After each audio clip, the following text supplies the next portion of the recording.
Evet arkadaşlar, herkese tekrardan merhabalar, sevgiler. Evet, biliyorsunuz ki mesleki İngilizce dersimizi işliyoruz. Ve de bu haftanın 9. ders saatini işlemeye başlayacağız sizinle birlikte. Evet, biliyorsunuz ki Bizans İmparatorluğu konusunu işlemeye başlamıştık. Bu konuyu işlemeye devam edeceğiz bu dersimizde, sizlerle birlikte. Evet, Bizans İmparatorluğu konusu devam ediyoruz. Bakalım neler olmuş. Bakalım bitirebilecek miyiz bu ders?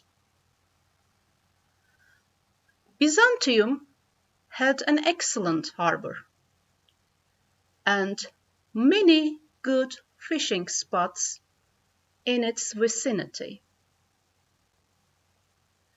It occupied a strategic position between the Black Sea and the Mediterranean Sea, and therefore soon became a leading port and trade center, linking the continents of Europe and Asia.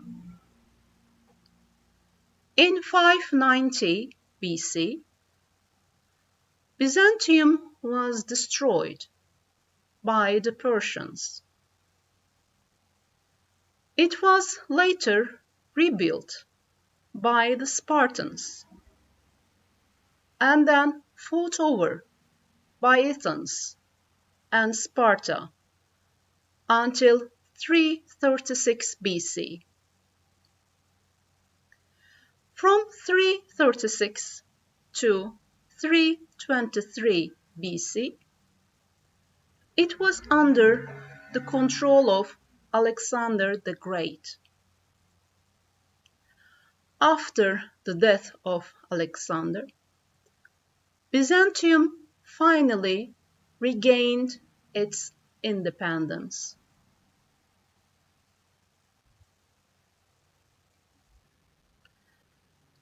After the death of Alexander, Byzantium finally regained its independence. In the following years, right before the city became the capital of one of the greatest empires ever, it was attacked by various invaders, such as the Scythians, the Celts, and of course the Romans.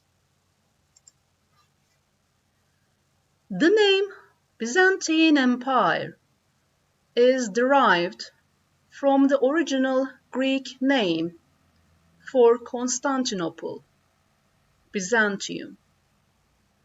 The name is a modern term and would have been alien to its contemporaries. The term Byzantine Empire was invented in 1557, about a century after the fall of Constantinople, by German historian Hieronymus Wolff, who introduced a system of Byzantine historiography in order to distinguish ancient Roman from medieval Greek history, without drawing attention to their ancient predecessors. Early history of the Byzantine Empire.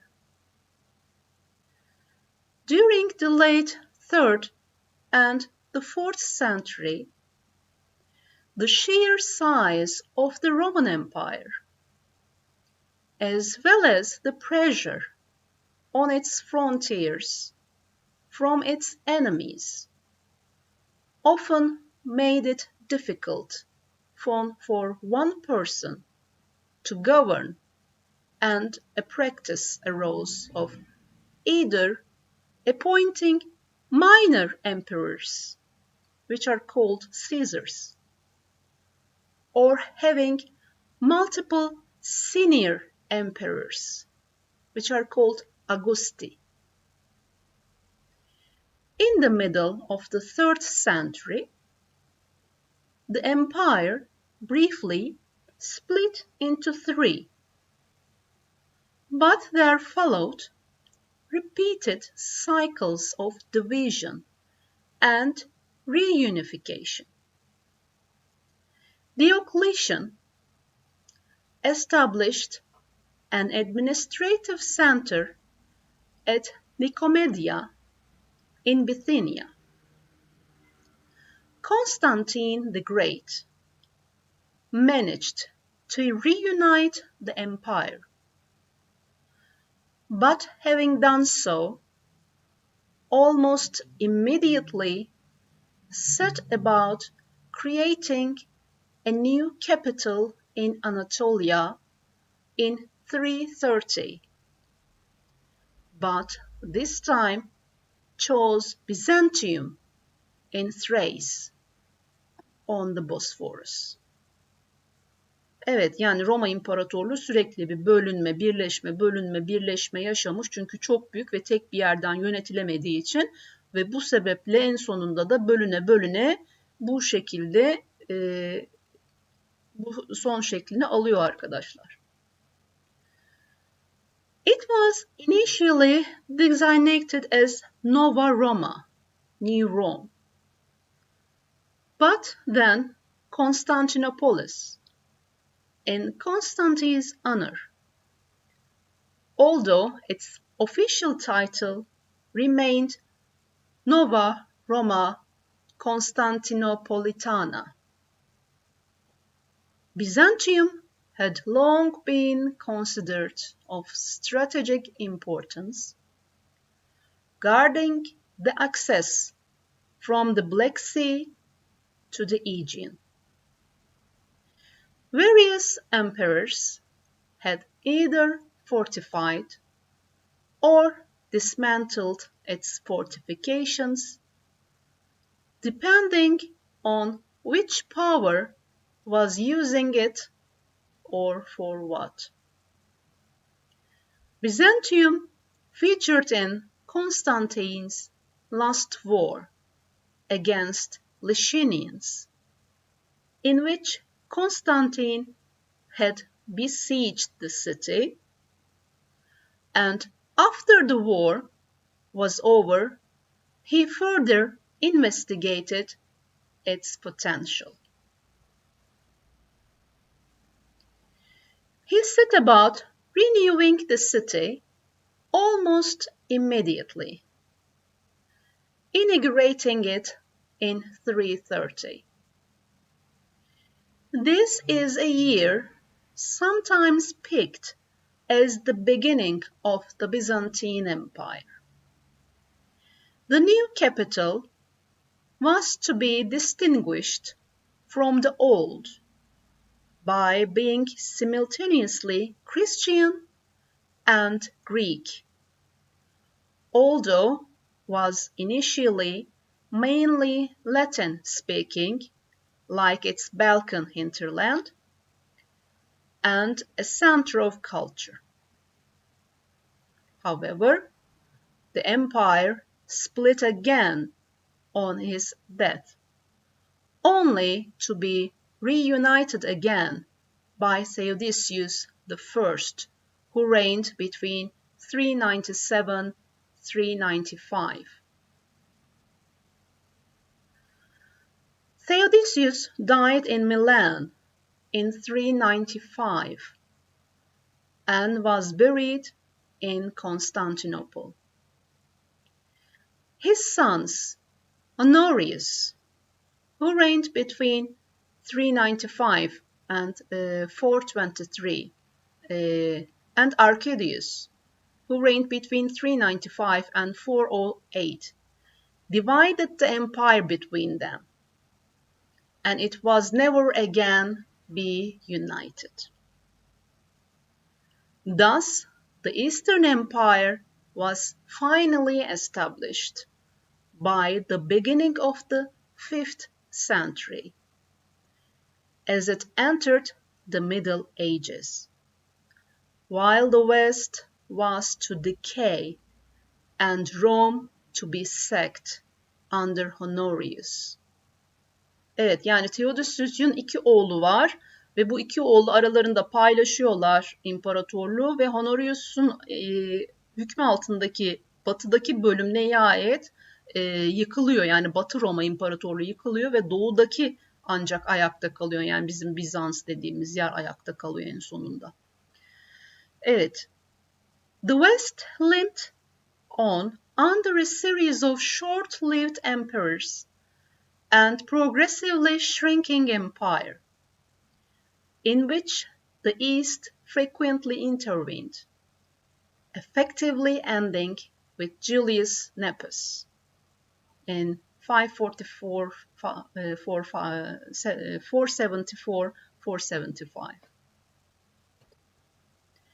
His sons Honorius and Arcadius, sorry, I read this one. In 395, Arcadius inherited an empire that, for the first time, was independent, recognized as the senior partner of the Roman world, and was not the subject of territorial ambition within its frontiers. The peace engineered by his father with the Persian Sassanid Empire proved to be long-lasting, taking the pressure off the eastern frontier. Under Arcadius, religious controversy continued to be a political concern of the state. He predeceased his brother in the West, being succeeded by his son Theodosius II, who reigned between 408 and 450, then only a child. Despite some skirmishes with the Sassanids between 421 and 422, and Huns, and a brief intervention in the Western succession following the death of Honorius, Theodosius II's reign was relatively peaceful, allowing him to concentrate on domestic issues. His domestic accomplishments included founding the University of Constantinople in 425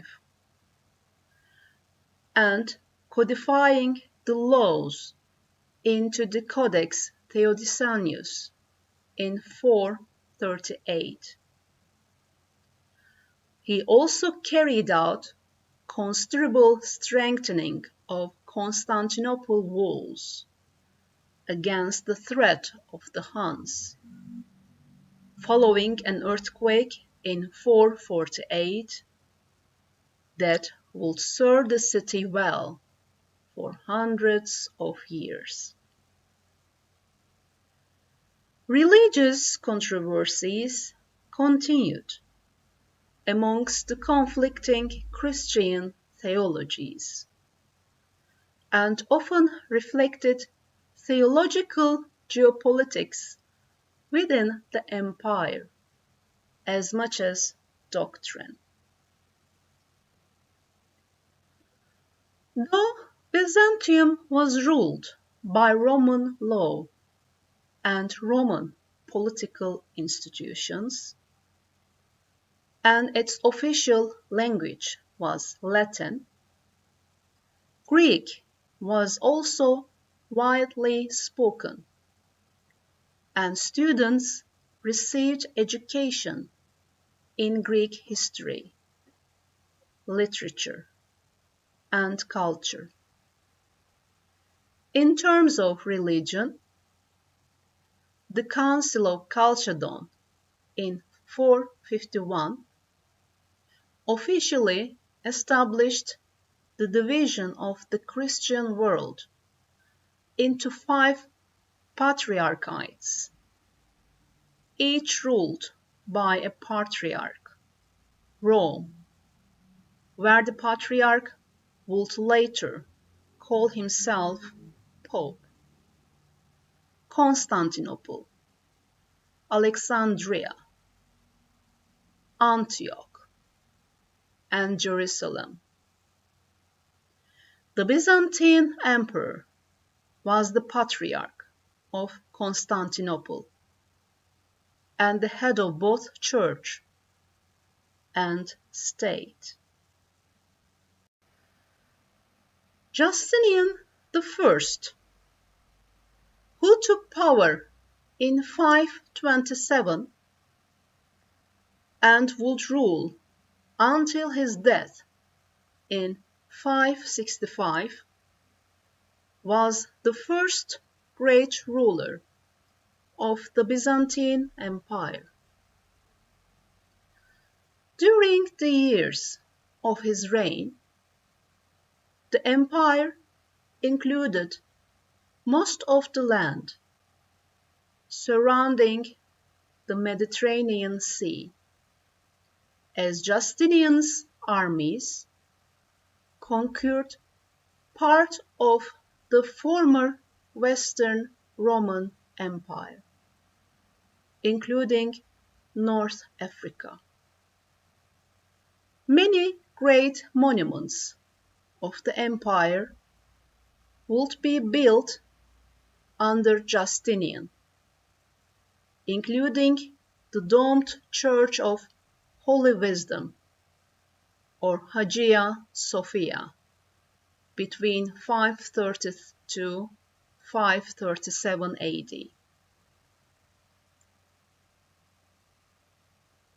Evet, Ayasofya Kilisesi de Justinian döneminde inşa edilmiş arkadaşlar.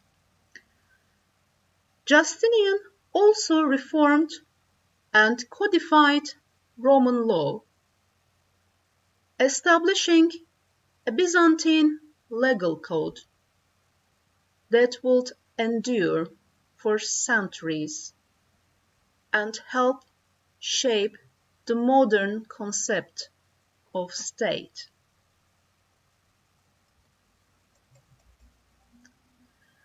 At the time of Justinian's death, the Byzantine Empire reigned supreme as the largest and most powerful state in Europe. Debts incurred through war had left the empire in dire financial straits, however, and his successors were forced to heavily tax Byzantine citizens in order to keep the empire afloat. In addition, the imperial army was stretched too thin and would struggle in vain to maintain the territory conquered during Justinian's rule.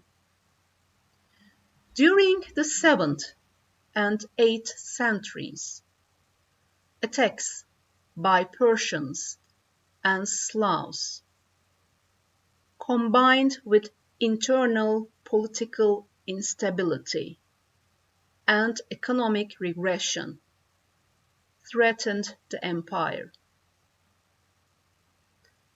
A new, even more serious threat arose in the form of Islam, founded by the Prophet Muhammad in Mecca in 622. In 634, Muslim armies began their assaults on the Byzantine Empire by storming into Syria. By the end of the century, Byzantium would lose Syria, the Holy Land, Egypt, and North Africa, and among other territories, to Islamic forces. During the late 10th and early 11th centuries, under the rule of the Macedonian dynasty, founded by Michael III's successor, Basil, the Byzantine Empire enjoyed a golden age. Though it stretched over less territory, Byzantium had more control over trade, more wealth, and more international prestige than under Justinian. The strong imperial government patronized the arts, restored churches, palaces, and other cultural institutions, and promoted the study of ancient Greek history and literature. Greek became the official language of the state, and a flourishing culture of monasticism centered on Mount Athos in northern eastern Greece. Monks administered many institutions, orphanages, schools, hospitals, in everyday life, and Byzantine missionaries won many converts to Christianity among the Slavic peoples of the Central and Eastern Balkans, including Bulgaria and Serbia and Russia. Crusades. The end of the 11th century saw the beginning of the Crusades, the series of holy wars waged by Western Christians against Muslims in the Near East from 1095 to 1291. With the Seljuk Turks of Central Asia bearing down on Constantinople, Emperor Alexius I turned to the West for help, resulting in the declaration of holy war by Pope Urban II at Clermont in France that began the First Crusade. As armies from France, Germany, and Italy poured into Byzantium, Alexius tried to force their leaders to swear an oath of loyalty to him in order to guarantee that land regained from the Turks would be restored to his empire. After Western and Byzantine forces recaptured Nicaea in Asia Minor from the Turks, Alexius and his army retreated, drawing accusations of betrayal from the Crusaders. During the subsequent Crusades, animosity continued to build between Byzantium and the West, culminating in the conquest and looting of Constantinople during the Fourth Crusade in 1204. The Latin regime established in Constantinople existed on shaky ground due to the open hostility of the city's population and its lack of money. Many refugees from Constantinople fled to Nicaea, site of a Byzantine government in exile, that would retake the capital and overthrow Latin rule in 1261. The fall of Byzantine Empire.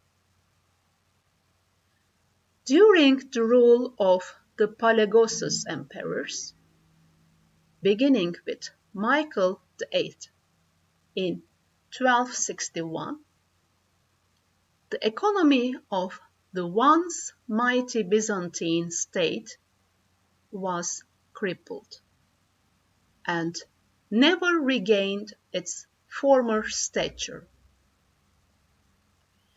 In 1369, Emperor John V unsuccessfully sought financial help from the West to confront the growing Turkish threat, but was arrested as an insolvent debtor in Venice. 4 years later, he was forced, like the Serbian princess and the ruler of Bulgaria, to become a vassal of the mighty Turks. As a vassal state, Byzantium paid tribute to the Sultan and provided him with military support.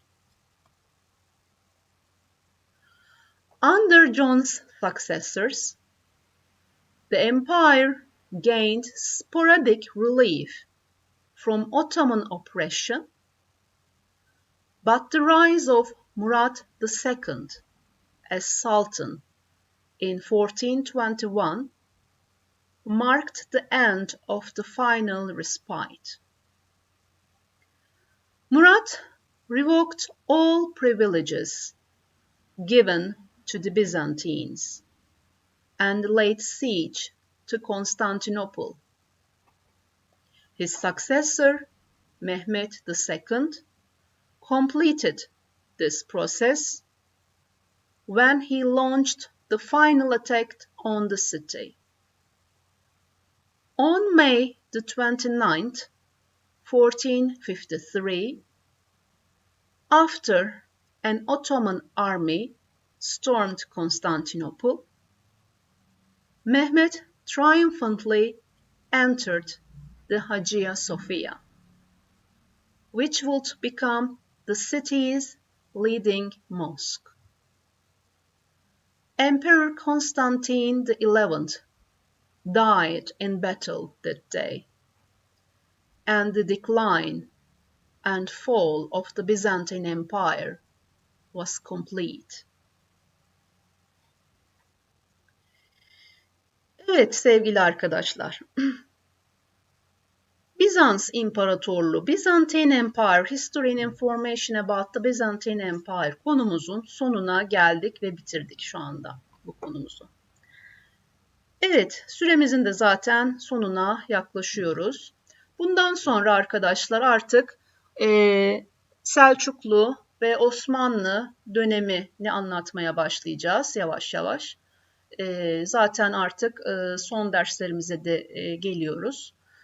Bu konuları işleyeceğiz. Bu konumuzla ilgili yararlanılan kaynağımı gördünüz.